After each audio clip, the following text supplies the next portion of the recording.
जैसा कि आप देख पा रहे होंगे आपका पहला क्वेश्चन बना है जो CDP से, और देखो आपको डिटेल में देखना है ना इनका एक्सप्लेनेशन। तो मैंने बताया था PRT की प्लेलिस्ट बनी हुई है, वहाँ से जाकर देख लेना। ये क्या निम्नलिखित में से कौन सा गार्डन के द्वारा दी गई बुद्धि का एक प्रकार नहीं है। तो उन्होंने देखो इन तीनों की बुद्धि की प्रकार की बात की है, जैसे संगीत की बुद्धि, भाषाई बुद्धि और तार्किक एवं गणितीय बुद्धि, लेकिन सृजनात्मकता की बुद्धि की बात नहीं की है। ये तो आपके रॉबर्ट स्टर्नबर्ग ने बात की है, उन्होंने प्रकार बताया था रॉबर्ट स्टर्नबर्ग। ठीक है, आप पढ़ेंगे तो उनमें मिलेगा। ठीक है, नेक्स्ट क्वेश्चन नंबर है, लेकिन आंसर 4 नंबर ऑप्शन हो जाएगा। ठीक है, इसकी बात नहीं है। बाकी इनमें से कौन सा कथन सत्य नहीं है, आप इन सभी ऑप्शनों को ध्यान से पढ़ लीजिएगा। ये कह रहा है कि अधिकतम अक्षमता युक्त बालक की आयु निश्चित रूप से 70 से कम होती है, ज़रूरी नहीं है, 70 से ऊपर भी हो सकती है और 70 से नीचे भी हो सकती है। तो ये कहना गलत होगा, यही पूछा था कौन सा सही नहीं है। 2 नंबर क्वेश्चन नंबर आपका तीसरा है कि ब्रेनर ने विकास के पारिस्थितिक तंत्र सिद्धांत के अनुसार माता पिता के जो कार्यस्थल होते हैं वो निम्नलिखित में से किस तंत्र में आते हैं। तो वो आते हैं आपके एक्जो में। इन्होंने 5 प्रकार बताए थे। इन्होंने बायो इकोलॉजी मॉडल दिया था, जो हिंदी में दे रखा है, यहाँ पे होगा कहाँ पे, हाँ ये रहा, इकोलॉजी थ्योरी। हालांकि इसे बायो इकोलॉजी थ्योरी बोलते हैं। ठीक है, तो ये आपके 3 नंबर की अवस्था होती है ये, तो इससे संबंधित है। ठीक है, बाकी 5 प्रकार बताए थे, माइक्रो, मीजो, एक्जो और ब्रेथ को बोलते हैं मैक्रो। फिर लास्ट में आता है 5 नंबर में क्रोनो सिस्टम। ठीक है, ये 5 प्रकार थे। सभी की विशेषताएं आपको पढ़नी होंगी क्योंकि रैंडमली पूछता है ये। नेक्स्ट है कि एक माँ अपने बच्चे को दूध पिलाने से पहले उसके ललाट थपकियाँ देती हैं, यानी थपकियाँ देती है। जल्दी ही वो देखती है कि हर बार जब भी बच्चे के ललाट पर थपकियाँ देती हैं तो वो सक्रिय होकर चूसने की गतिविधि प्रदर्शित करने लगता है। तो बच्चे का यह व्यवहार सर्वोत्तम होगा। किसका एग्जाम्पल है ये थ्योरी बना के दी है। तो ये आपकी CR थ्योरी है, यानी इसे बोलते हैं क्लासिकल कंडीशन थ्योरी। ये पावलर से संबंधित है, जिन्होंने कुत्ते पर प्रयोग किए थे। उसके कुत्ते पर भी किस पर, पैरोटिड ग्लैंड्स पर, जो आपकी पाचन की ग्रंथियाँ होती हैं ना उनसे संबंधित पैरोटिड ग्लैंड्स। ठीक है, तो इस प्रकार इसका ऑप्शन नंबर 2 सही हो जाएगा। बाकी ऑप्शनों की बात करें जैसे कि प्रयास एवं त्रुटि, ये तो आपके थॉर्नडाइक हैं, और क्रिया प्रसूत ये स्किनर हो जाएंगे। सामाजिक अधिगम ये आपके अल्बर्ट बांडुरा। ये बांडुरा नाम था, लेकिन अल्बर्ट तो इसके पुत्र का नाम था, इस पर ही प्रयोग किए थे, तो ये ध्यान रखना। तो इसलिए इसने पूरे सिद्धांत का नाम, यानी अपना नाम अल्बर्ट बांडुरा ही रख दिया था सिद्धांत के थ्रू। ठीक है, नेक्स्ट है कि इनमें से बताइएगा कौन सा है कथन समीपस्थ विकास का क्षेत्र से संबंधित नहीं है या सही नहीं है। आप इन सभी ऑप्शनों को पढ़िएगा। इनमें 4 नंबर ऑप्शन है वो गलत हो जाएगा। यह उन कार्यों की उच्च सीमा है जिससे बच्चा स्वतंत्र रूप से कर सकता है, ये कहना गलत होगा। ZPD के बारे में हमें यही पूछा था ना, तो ये तीनों तो संबंधित है, ये वाला गलत हो जाएगा। क्वेश्चन नंबर नेक्स्ट है, इनमें से कौन सा कथन सत्य नहीं है। आप देखेंगे तो पहला ही नंबर सही हो जाएगा कि जो शास्त्रीय अनुबंधन सिद्धांत है ना, जो पावलर वाला, वो आपके ऐच्छिक व्यवहारों से संबंधित नहीं होता है, वो अनैच्छिक व्यवहारों से संबंधित होता है। बाकी क्रिया प्रसूत अनुबंधन का सिद्धांत है, जो ऑपरेंट कंडीशन थ्योरी है, ये स्किनर की है, वो ऐच्छिक व्यवहारों से संबंधित होती है। तो 2, 3, 4 ये तो सही है, 1 नंबर है वो गलत है। क्वेश्चन नंबर नेक्स्ट है, मीता ने खिलौना सांप से लगने वाला भय दूर कर लिया था, परंतु एक दिन अचानक उसका डर वापस लौट आया जब उसने अपने बिस्तर पर एक खिलौना सांप पड़ा मिला। ये भय किस प्रकार की वापसी को कहा जाता है। ये स्पॉन्टेनियस संबंधित होता है, यानी स्पॉन्टेनियस रिकवरी। जब आप पावलर के, यानी पावलर के सिद्धांत से पूछा ये क्वेश्चन, जब आप पावलर की थ्योरी पढ़ेंगे ना, तो उसमें अनुबंधन के 4 प्रकार बताते हैं। तो अनुबंधन के 4 प्रकार बताते हैं, उनमें पहला ही प्रकार यही आता है, स्पॉन्टेनियस रिकवरी। तो इसमें ये होता है कि जो भी आपके अनुबंध रहा था किसी चीज़ से संबंधित, जैसे कि इसमें खिलौने के साथ सांप का संबंध था, तो बच्चे को वही खिलौना दिखा दिया सांप का, तो क्या होगा, पहले जैसा जो अनुबंध था ना, उसे डरता था, वो फिर से डरने लग गया। यही होता है पुनः, यानी स्वतः पुनर्प्राप्ति, या इसे ही इंग्लिश में कहेंगे स्पॉन्टेनियस रिकवरी। इसमें 3 अन्य प्रकार और भी थे, वो भी ध्यान रखना है। ये भी सभी आपके पावलर से ही संबंधित हैं। चारों ये दे रखे ना, उद्दीपक का सामान्यीकरण, उद्दीपक विभेदन, विलोपन, ये भी संबंधित है आपके पावलर की थ्योरी से। क्वेश्चन बना है उस आधार पर इसका ऑप्शन नंबर 3 सही हो जाएगा। इनमें से बताइएगा जीन प्याजी की संज्ञानात्मक प्रक्रिया का एक भाग नहीं है। इसमें से देखो एसिमिलेशन होता है, अकोमोडेशन होता है, अनुकूलन होता है। अनुकूलन के ये 2 प्रकार होते हैं। ठीक है, बाकी शेपिंग की बात नहीं की है। शेपिंग 4 नंबर ऑप्शन राइट हो जाएगा, क्योंकि शेपिंग की बात स्किनर की है। स्किनर, ठीक है। और शिपिंग एक होता है चेनिंग।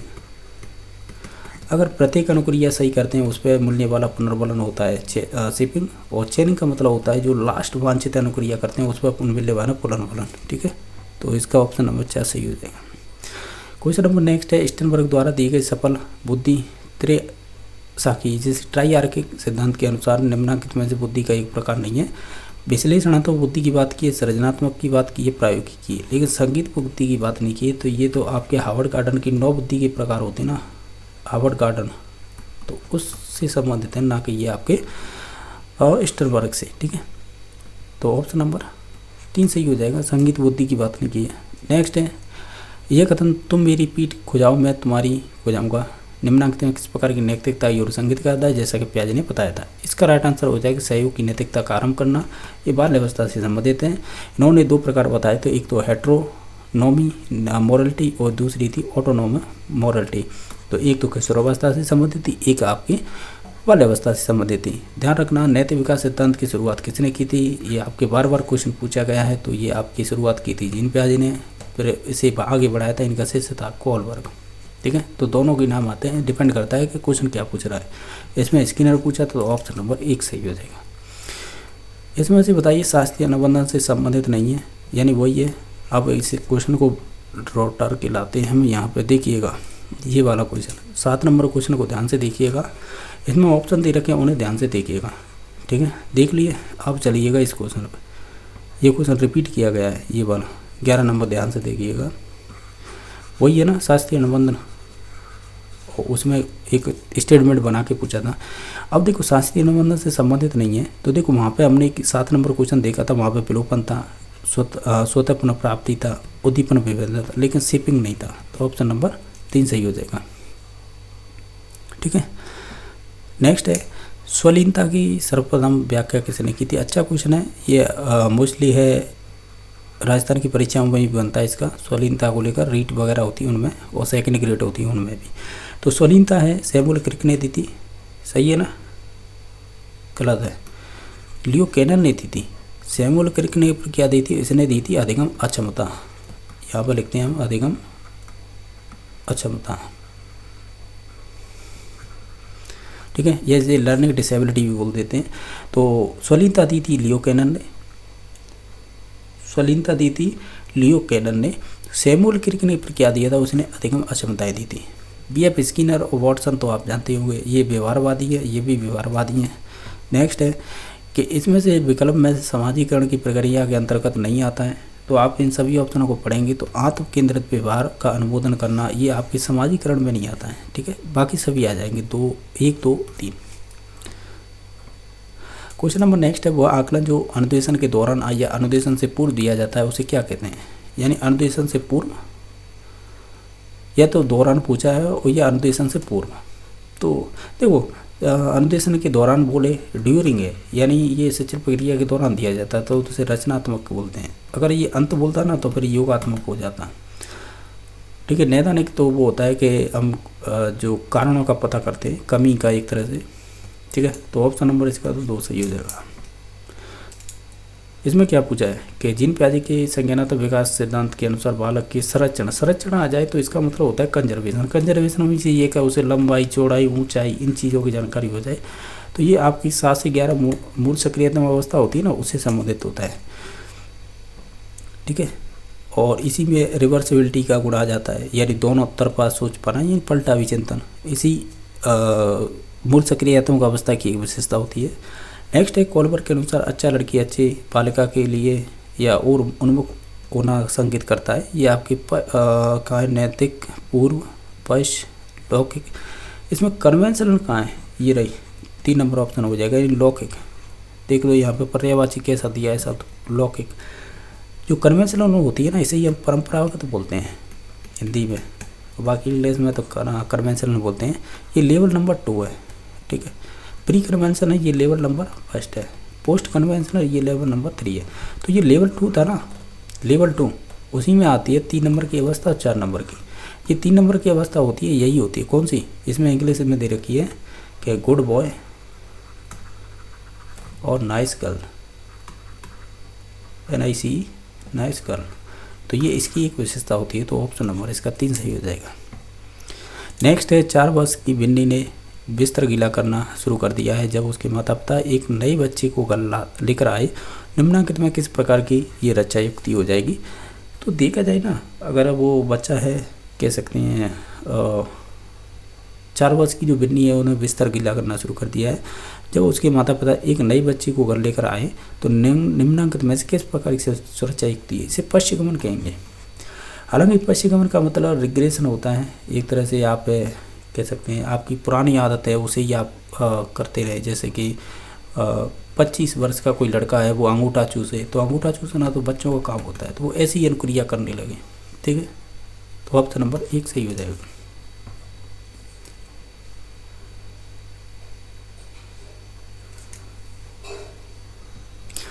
क्वेश्चन नंबर आपका 18वां है, जैसा देख पा रहे होंगे। इसमें पूछा है कि निम्नलिखित में से कौन सा नवजात शिशु के रिफ्लेक्स का एक प्रकार नहीं है जो भी बच्चे में पाया जाता है शुरुआत के दिनों में, जैसे आँख का झपकना, तो ये तो पाया जाता है। इसमें से पूछा नहीं है, ठीक है, ये ध्यान रखना है, ये विशेष का ध्यान रखना है। पूछा है नहीं, आँख का झपकना होता है, चूसना भी होता है, तैरना भी होता है, लेकिन कार चलाना नहीं होता है। ये कार ड्राइविंग ये तो आपके बड़े बच्चे सीखते हैं। ठीक है, तो कह सकते हैं किशोर एक तरह से, तो ये आपके नवजात शिशु की विशेषता नहीं होती है। बाकी बुद्धि का त्रिस्तरीय या त्रिस्टेटम थ्योरी है, वो किससे संबंधित है, त्रिस्तरीय सिद्धांत बोलते हैं इसे। तो ये आपकी केरोल का है। ठीक है, तो इसमें देखो मैं 2-3 चीज़ें बता दूंगा आपको। अगर आपसे ट्राई आर्किक पूछे,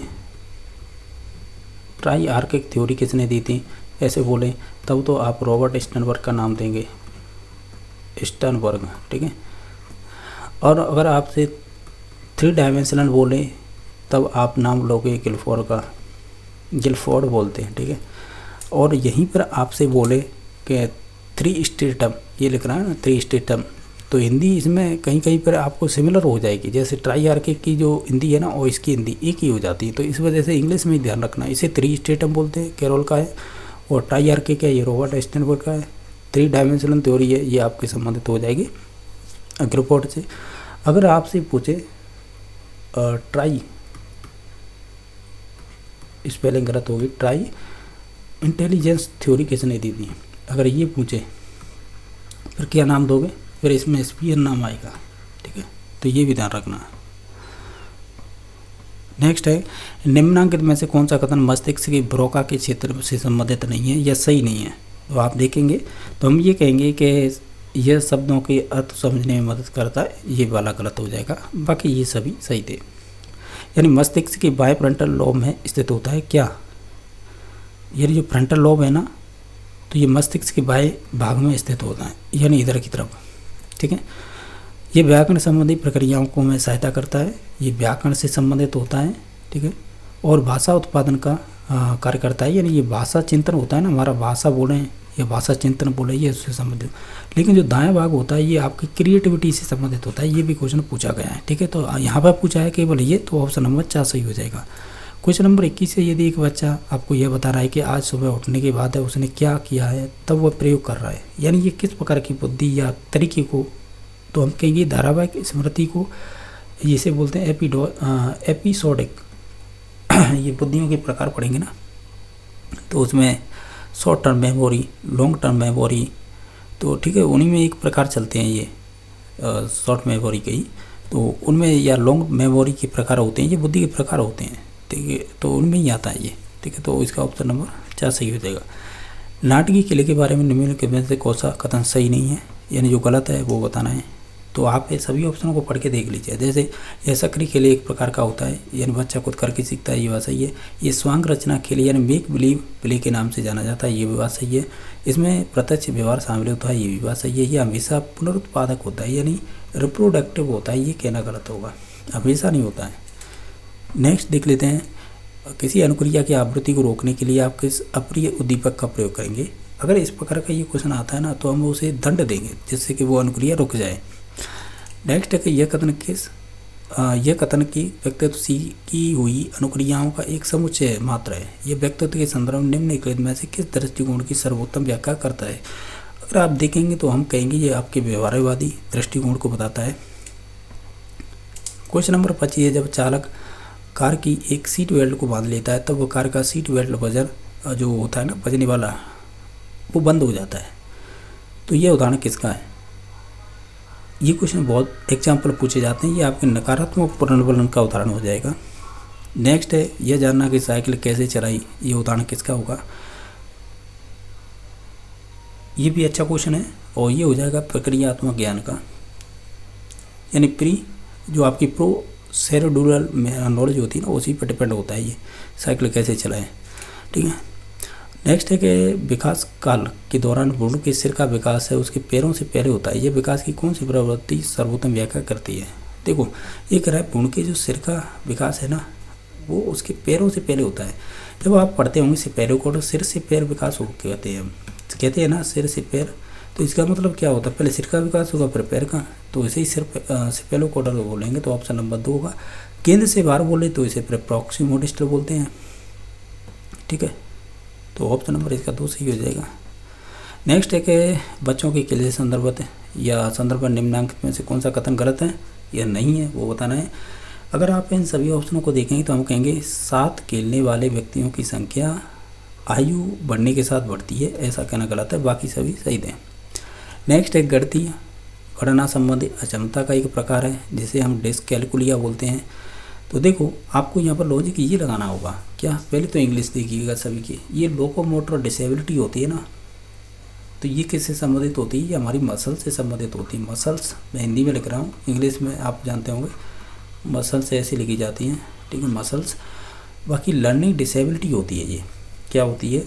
जो भी गणितीय संबंधी अक्षमता होती है ना, इन्हें लर्निंग डिसेबिलिटी बोलते हैं। ये प्रकार हो जाते हैं विभिन्न प्रकार के, जैसे डिस्कैलकुलिया, ठीक है, डिस्प्रैक्सिया और डिस्कैलकुलिया, डिस्प्रैक्सिया, डिसअफेसिया बोल सकते हैं, ये भी प्रकार आता है। ठीक है, ये विभिन्न प्रकार की डिसेबिलिटी हैं, मैंने 2-3 के नाम बताए, और भी इनके अलावा भी होती हैं। ठीक है, तो ये आपकी लर्निंग डिसेबिलिटी होती है, तो ऑप्शन नंबर 2 सही हो जाएगा।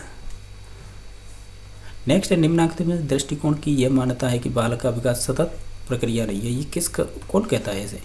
तो वो आपके जीन प्याज ही कहेंगे। एक आप क्वेश्चन देखेंगे, एक ग्राफ बना के दिया है और ये क्वेश्चन ऑलरेडी पूछा हुआ है कि या तो सीटेट में या अन्य में किसी में। अरे ये प्रकार नहीं था, ये था, ये सेकंड ग्राफ बना रहा हूँ ना, ये वाला सही है। वो ऊपर वाले को हम मिटा देते हैं या रफ कर देते हैं, यानी ये विकास है ना ऐसे बढ़ता जाता है। तो ये जीन प्याजे ये कहते हैं कि ये संज्ञानात्मक विकास बच्चों का होता है, तो यह डेवलपमेंट होता है बच्चों का, कैसे होता है? वो डिसकंटिन्यूस होता है, डिसकंटिन्यूस, यानी आप हिंदी में बोलिएगा असतत होता है। ठीक है, असतत होता है। और जबकि यहाँ पे वाइगोत्स्की होते हैं तो वो क्या कहते हैं? वाइगोत्स्की ये कहते हैं कि बच्चों का विकास होता है वो कैसा होता है? सतत होता है। ये भी स्टेट में पूछा हुआ क्वेश्चन है। डिसकंटिन्यूस होता है ये आपके जीन प्याजे कहते हैं, कंटिन्यूस होता है ये आपके वाइगोत्स्की कहते हैं। ठीक है, तो इसका ऑप्शन नंबर 2 सही हो जाएगा। जिन्होंने कहा था जो सतत प्रक्रिया नहीं होती है या असतत होती है, ऐसे बोल सकते हैं। ठीक है, तो ऑप्शन नंबर 1 सही हो जाएगा।